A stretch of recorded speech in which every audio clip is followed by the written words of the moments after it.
Shall we jump right in it, Stefan? Because I think there's a lot of Bayern Munich fans eagerly waiting to what we have to say about this. And let's do it. It looks like, I kind of felt like about this today because I've been on that Harry Kane train very much from the start. When you have like a multiple choice test and you're not sure and you pick the first thing, you always have to circle back to what you initially picked. And it's always like that, right? There's like different names that, that get like mentioned. And of course, there's different candidates like Kolomwani, Victor Osimhen, all these guys, right? But from day one, it always felt like Bayern Munich really wanted Harry Kane. And there was a moment where it cooled down. And I think that was probably because of Hasan Salihamidzic moving on, because this was very much, and it does still feel very much like a typical Hasan Salihamidzic transfer, but it does look like that Uli Hoeneß has taken full control here of the situation. He's doing this in typical Uli Hoeneß fashions. Opening bid made, 70 million euros to Tottenham, and more importantly, and this seems this has been confirmed to me directly, there is a personal agreement in place with the Harry Kane camp. Whether that means the player will actually move to Bayern Munich, would your horses here? Levy exists, and I think you can tell a bit more about Tottenham's negotiation tactics in the past. This is going to be complicated, at the very least. Yeah, I think it has been complicated from the start. I think something's definitely probably changed in the last maybe week or two. And I suspect it probably factors out with Kane and Bayern's control. We've talked about this already on the show for a few weeks now in terms of the kind of striker market this summer and how it's kind of felt like it's waited for one big move to go through that kind of dislodged the rest of them, and they all kind of start falling after one another like some sort of, I don't know, house of cards or whatever you want to call it. And I do kind of wonder if this is all Kylian Mbappe's fault, because, he usually is. Yeah, well, he we get the news last week that, he's decided he's going to leave PSG next summer. That automatically means, he's decided he's going to move to Real Madrid. Now, not this summer, he's going to move to Real Madrid next summer, which means, I think, Real Madrid can't go and spend 100 million euros on Harry Kane this summer, which they were perhaps wanting to do, perhaps what maybe Harry Kane was holding out for, and that hasn't come to fruition. Equally, Chelsea have decided to go down a different route with their striker options. They've obviously signed a young player from Villarreal this week rather. They could end up signing more strikers, who knows. They're not going for Harry Kane. Manchester City, who made an official bid for Harry Kane, probably the only club who have done so, if I'm not mistaken. I made an actual official bid, except for Bayern. They obviously kind of gave up on him last year when they signed Erling Haaland. And when you tally up all the clubs that were potentially interested in signing Harry Kane, it's now shrunk down to just Bayern Munich or Manchester United. And the reports in England suggesting that Man United are maybe going to move in a different route now, because they're currently in the process of trying to sign Mason Mount, who's likely to cost them the best part of 70 or 80 million euros.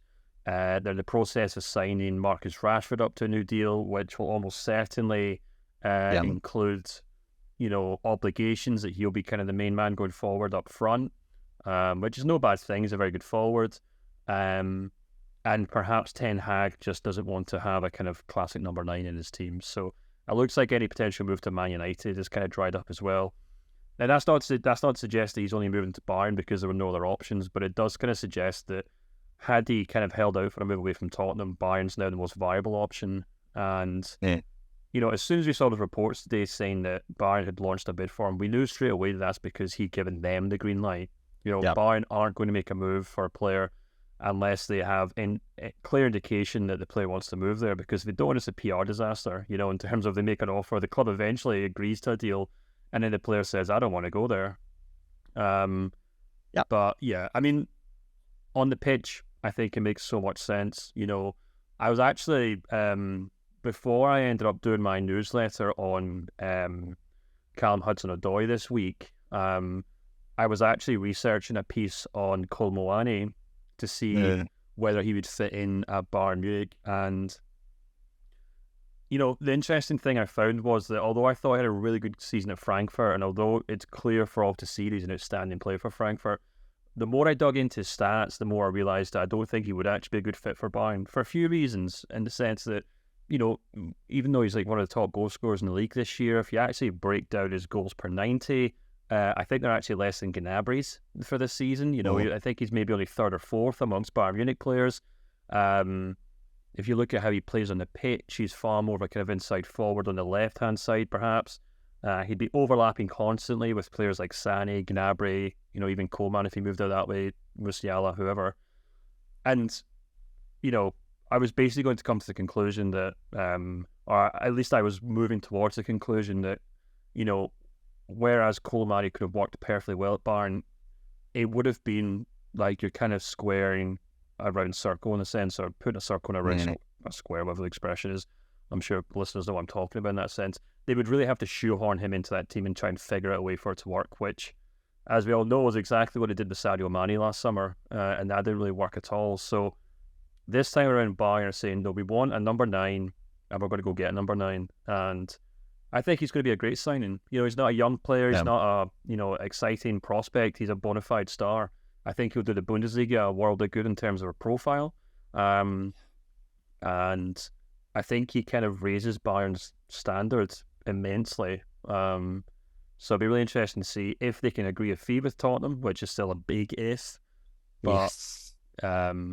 I think, you mentioned the Daniel Levy thing. I think he's got a reputation for holding on to players.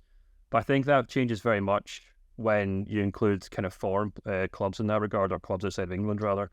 Tottenham have done a lot of deals with Real Madrid over the years. And I think Levy would be more than happy to sell to Bayern for a fee perhaps lower than what he'd be willing to accept for like a Man United or a Manchester City. The only thing, and I saw Seb Stafford Blower, who we've had on the show before, really great writer for The Athletic. He's a big Tottenham fan. I've been bugging him about this for a year, and now it's maybe coming true. Yeah, exactly. I think the thing that he made a really pertinent point, which was, regardless of whether Tottenham do want to sell him or don't want to sell him, the important thing is that they get a fee that the fans can accept. So I think it will be a sizable fee, and it might be one that Bayern fans might struggle to stomach considering the age of Kane. But it's exciting nonetheless, and if he can stay fit, I think he's basically a like for right replacement for Lewandowski, who they desperately lacked last season. This will be the €100 million transfer Bayern Munich have been talking about for many years. If it happens, it will be 8 figures. There's the €70 million bit. That's cute. I would categorize that as a nice try. That's not gonna work, and they know it too. Uli Hoeneß, who's leading the negotiations in this, he's been around the block. In fact, he has dealt with Tottenham in the past, right? When they signed Jürgen Klinsmann, who, by the way, that was a complicated signing at the time, right? So he is drawing on a world of experience here when it comes to negotiating with Tottenham, and of course he's going to come in with a low bid first, because that's what they need to do that. They are although not an open stock company, they are a stock company, so they own it to their shareholders to do exactly that, right? And then they're going to come up. But if this deal goes across the line, this will be a €100 million plus fee. And you know what? That money is there. And I tell you where that money is going to come from. Remember when Erling Haaland ultimately signed for Manchester City? And a few months later, it emerged that, the Haaland camp drew up the short list of clubs that they were going to go to. And it actually turned out that Man City just about beat out Bayern Munich, right? Yes, Haaland on its own would have only been, in quotation marks, €60 million. But contractually, with everything that you add to this deal, it would have been a lot more, right? And that money was never really spent. because they already had Sadio Mane planned around the time that Haaland joined. They had that right around the time that they wanted to sign Haaland. So I think that money is there, and they're getting a bit of money as well. Lucas Hernandez is now on the verge of joining PSG. We'll have to see what they do with Pavard. I assume that they're going to offload Sadio Mane as well, probably to Saudi. That's where that kind of player goes to. I wouldn't be surprised if one of Gnabry or Sane or one of those guys is going to be moved as well, right? Just to make some room. But the money is there. It's there to be spent. And we've talked about that quite a bit in the past. This is the signing that Bayern Munich want to make for themselves, but also to put the club on the map. We've talked about it. They're going on a big Asia tour, right? You come with Harry Kane. It's a completely different picture. You arrive with Harry Kane. He's a bona fide star. Whether you like him or not, whether you think he's world class or not, I mean, this we can all make arguments pro and cons. I've made arguments in the past against it. I'm probably going to write up an article to make the counter arguments for all of that. The guy will sell you jerseys. There's no doubt about that. Yeah, absolutely. I think the other thing that really interests me as well, just kind of thinking about Kane in that Bayern squad, is that not only does he fill a hole in that team, but he can kind of play as a kind of number 10 or facilitator of other players as well. And all of a sudden, someone like Sadio Mane might have a new lease of life at Bayern. Have to kind of wait and see what happens with his future at the club. There hasn't really been a huge amount of news in regards to them trying to sell him. And one would suspect that, if you kind of look at the way that he's played for Liverpool and the way that Kane played off Heung-min Son at Tottenham, you could actually foresee a kind of similar partnership blossoming there between those two players next season. So not only do you bring in a player like Harry Kane who replaces a player you never replaced last year, but he also maybe makes the players around you much better. You can definitely clear up that forward line.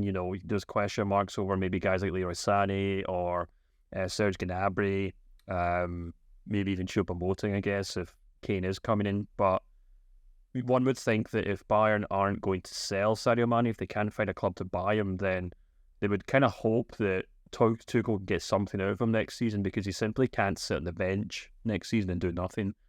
And someone like Harry Kane could potentially unlock, if you will, Mane's potential for Bayern, which would be a kind of, two birds with the one stone situation. So, yeah, it's really impressive. It's really intriguing. I guess just kind of have to wait and see if they can match Tottenham's valuation of him. Yeah, that is going to be the interesting part about this story. What's going to go on next, and I suspect there will be a little bit of a transfer saga happening here. And I suspect that if this goes across the line, it will be €100 million fee. Those are the over-unders so far. All right, let's move on to Leipzig.